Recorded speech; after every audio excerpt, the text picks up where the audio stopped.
जब हम झोपड़ियों में रहा करते थे, पूरा परिवार एक साथ रहा करता था, आपस में एक दूसरे से प्रेम था।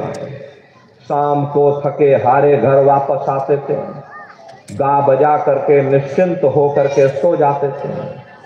अब हमने जब 100 सालों के अंदर इतनी तरक्की कर ली, बड़ी बड़ी कोठियां बनवा ली, उनमें एयर कंडीशन भी लगवा लिया, 9-9 इंच के गद्दे भी डलवा लिए, फिर भी हमको नींद नहीं आती है।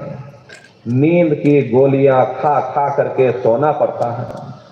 प्रेमी भाई बहनों, पहले गांव में कोई मामूली वैद्य हकीम हुआ करता था, लेकिन इलाज सबका जरूर हो जाता था। अब जब विज्ञान ने इतनी तरक्की कर ली, 100 सालों के अंदर इतना विकास कर लिया, ऊंची ऊंची बिल्डिंगें, अस्पताल बन गए, बड़े बड़े डॉक्टर आ गए, नई नई दवाइयां भी आ गई, तो बीमारी भी तो नई नई निकल आई है।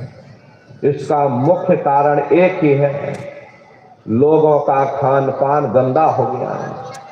प्रेमी भाई बहनों, लोग तरह तरह के रासायनिक खादें, कीटनाशक दवाइयों का इस्तेमाल करने लगे, जिसका प्रभाव हमारे शरीर पर पड़ता है। डॉक्टर जरूर हैं, पर मिलते किसको हैं?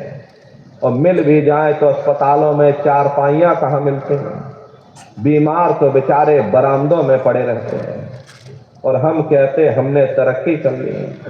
बेशक हम इतना अनाज पैदा करते हैं, लेकिन कीमतें इतनी आसमान छू रही हैं, गरीब आदमी खा नहीं पाता।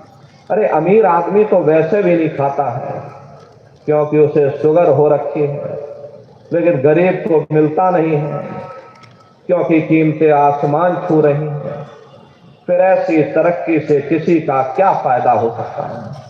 पहले गांव में कोई मामूली झगड़ा फसाद हो जाता था, 4 भले लोग मिल बैठ करके सुलझा देते थे। अब जब हमने इतनी तरक्की कर ली है, बड़े बड़ी कचहरी बन गई, civil court, high court, supreme court तक बन गया, लेकिन फैसला किसी को जल्दी नहीं मिलता। आप कचहरियों में जाकर देखो, तीर्थों की तरह जमघट लगा हुआ, मानो कोई बहुत बड़ा तीर्थ स्थान हो। आप किसी से पूछ करके देखिए, यहाँ किसी को फुर्सत नहीं है। डॉक्टर को फुर्सत नहीं, जज को फुर्सत नहीं, वकील को फुर्सत नहीं, कारखानेदार को फुर्सत नहीं, उद्योगपतियों को फुर्सत नहीं। सबके चेहरे पर चिंता और तनाव की लकीरें हैं। फिर ऐसी तरक्की से किसी का क्या फायदा हो सकता है? प्रेमी भाई बहनों, ये तरक्की का कसूर नहीं है, ये हमारा अपना कसूर है। हम उन चीजों के कैदी बन गए। ये चीजें हमारे लिए बनी थी, ना कि हम उनके लिए बने थे। हम मशीनों के पुर्जे बन गए, मशीनों के मालिक न बन सके।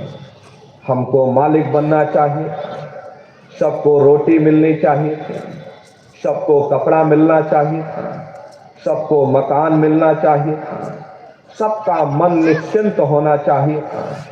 किसी के मन में चिंता और तनाव की लकीरें नहीं होनी चाहिए थी। घर में माँ बाप का सम्मान होना चाहिए था, समाज में प्रेम और सद्भाव की भावना रहनी चाहिए थी। यही तो जीवन में हर इंसान मांगता है। प्रेमी भाई बहनों, अगर जीवन में कीमतें और कदरें ना रहीं, फिर ऐसी तरक्की से किसी का क्या फायदा हो सकता है? इसीलिए महात्माओं ने जब कहा था तब भी ठीक था, अब कहा तो अब भी ठीक है। दुनिया में न तब किसी को सुख मिला, न अब किसी को सुख मिल सकता। इसीलिए गुरु नानक साहब ने कहा, नानक दुखिया सब संसार। दुनिया के हर एक जीव अपनी अपनी जगह दुख और मुसीबतों से भरे हुए हैं। यही सहजोबाई ने कहा कि धनवंते सब ही दुखी, निर्धन है धन रूप, साधु सुख